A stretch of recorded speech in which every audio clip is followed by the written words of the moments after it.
Today's case is actually abhorrent, and I'm not just saying to hook your attention to watch this video. I truly mean it, as the pictures of the case, the ones I happened to see, were appalling. And it left me thinking, why would someone do this? Could one's sexual drive and jealousy be so unbridled that it prompts them to commit acts of savagery such as this? For today's video, I will be taking you to Tangerang, Indonesia, where in 2016 a tragedy took place and left the people shaken to their being. Today's case is none other than Eno Farihah's.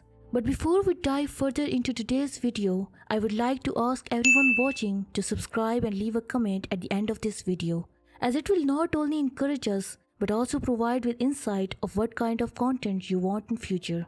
This is your host Safa and you are watching Crime Pod.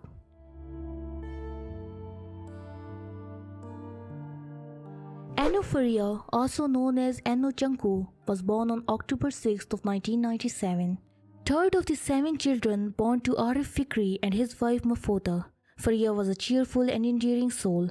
She listened to others and always gave them good advice, but according to her friends, she was a person who kept her problems to herself and never let anyone in on them. She gave others respect and in turn expected others to reciprocate. She was raised in Bangkir village of Labak Wani district and had graduated from Indonesia University of Education. She worked at a plastic factory in Kusambi, Tangerang district and was living at a woman-only boarding house. There was a male-only boarding house right next to the one where Eno lived, and some of the male workers living there had made advances on Eno, but she politely declined all of them. But 2 of them didn't take Eno rejecting them well and were festering up inside. These 2 will come up again shortly, but we should move on with the story. She was seeing a boy by the name of Rahmat Alim al-Asmat bin Nayuddin. He was 2 years younger than Eno and was a student at a junior high school. There are conflicting reports for how long Eno and Rahmat had been seeing each other. Some say that their relationship was only a month old, but others say that it was going on for a while. Regardless, Eno's parents, being very studious in their beliefs, didn't accept of this and asked their daughter to stay away from Rahmat as he wasn't a suitable groom for her. Obedient as she was, Eno paid heed to this and her parents had found a groom for her, and Eno was also seemingly happy about it, but she still couldn't ghost Rahmat out. So she decided to tell this to him herself as she wanted them to end things on a happy note. They decided to meet, and on the night of May 12, 2016, Rahmat went to Eno's room at the boarding house. They talked for a while, reminiscing about their relationship, when out of a sudden Rahmat came on to her. But Eno rejected his advances, stating that she is moving on and that she fears she might get pregnant. Rahmat became livid and stormed out of Eno's room.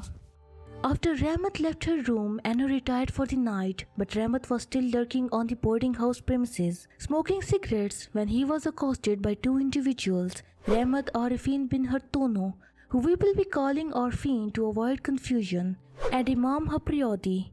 He offered them smoke and soon they hit it off. Rahmat told Arifin and Imam about his girlfriend rejecting him, to which one of them said, "Just remember, there's no way she will be your girlfriend in the future." At which Rahmat tittered, but the other 2 were serious and asked him to take them to his girlfriend's room. It didn't take them long to persuade Rahmat, and I think he was brooding over it for a while, so the trio made their way to Eno's room. They tried the door and were surprised that it was ajar. Maybe Eno had forgotten to bar it after Rahmat's departure earlier. They got into the room and found Eno asleep on her cot. Upon seeing the face of Rahmat's girlfriend, Arifin and Imam became furious. It was the same girl who had rejected them many a time before, the same girl who called Arifin ugly, the same girl who didn't even reply to Imam's messages and left his calls unattended. It was their chance at payback. Today they will get back at her for all that. Imam took out a pillow and placed it on Eno's face, who was still asleep, oblivious to the 3 fiends looming over her.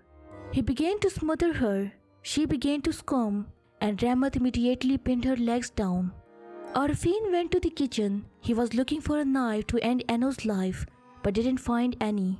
All of a sudden, he remembered seeing a chanku, a gardening hoe, on his way to Eno's room, and he hurried out to get it. When he came back, he found that Imam and Rahmat were still trying to stifle her.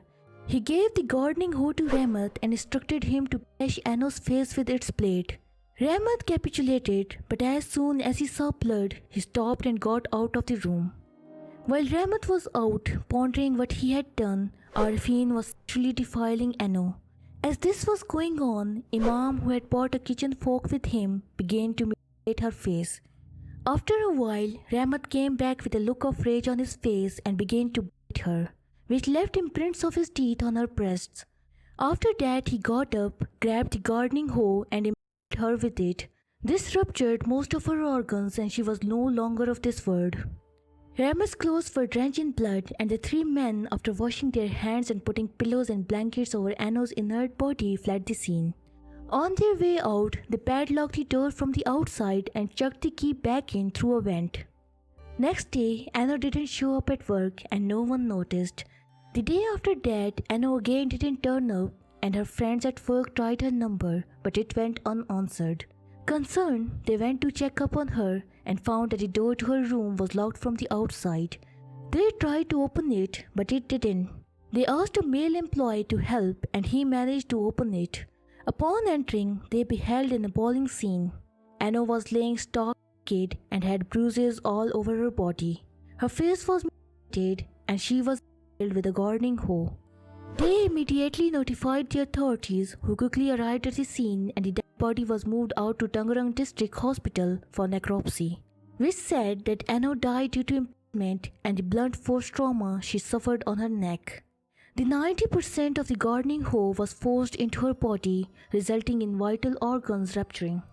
Her jaw was broken and she had bruises and abrasions all over her body. They found traces of semen on her body, proving that she was sexually assaulted. The joint team of investigators from Jakarta Metro Police and Indonesian Mabes Polri began their investigation. They soon learned that the victim's phone was missing, so they traced its location and it led them to either Rahmat or Arifin. Because the articles I read on this case are little vague, but police reports say that they found it in Rahmat's possession. Whatever, the three were arrested, and in police custody, Rahmat said that he killed Eno out of jealousy and anger he felt upon being rejected. Police gathered up all the evidence, and during the trial which took place in July of 2016, they presented a plethora of evidence which included semen, saliva and fingerprints found on the scene. The statements from the witnesses and their own confessions meant that their fates were sealed. Rahmat's father, Nayuddin, stated that his son was being framed and was innocent. To support this claim, he said that Rahmat on the night of murder was at home, and he and Rahmat offered the Hajjud prayer together. He said that Eno's phone found in his son's possession was sold to him by a man named Demise. Try as he might, he couldn't do anything to save his kid, as the panel of judges ruled that all three men were guilty of premeditated murder and rape of Eno Farihah. Rahmat Arifin and Imam Hapriadi were sentenced to death, while Rahmat Alim was given the maximum punishment that he could be given, as he was a minor when the crime took place. After the judgment was read, Alfan Safri, Rahmat's attorney, expressed his wishes to appeal the sentence, at which Eno's mother stood up and said, "Would you have done the same if it was your child who was killed?" This shout sent audience into an uproar, as most of them thought the punishment inadequate, and they began looking for Rahmat. They said that if judicial system won't give due justice, they will. They swarmed the court and began chucking rocks at police, who after negotiating with the crowd managed to calm them down. Rahmat, Arifin and Imam appealed their sentences, but their appeals were rejected. Yahya, a colleague of theirs, couldn't believe that Rahmat Arifin and Imam were capable of such brutality. He said that Rahmat Arifin was the comedian of their group. He made everyone laugh. It was shocking to see the other side of his personality. The woman-only boarding house in which Eno was murdered became empty, as no one felt safe there. Eno was laid to rest in Labak Wani district, the place where she was raised.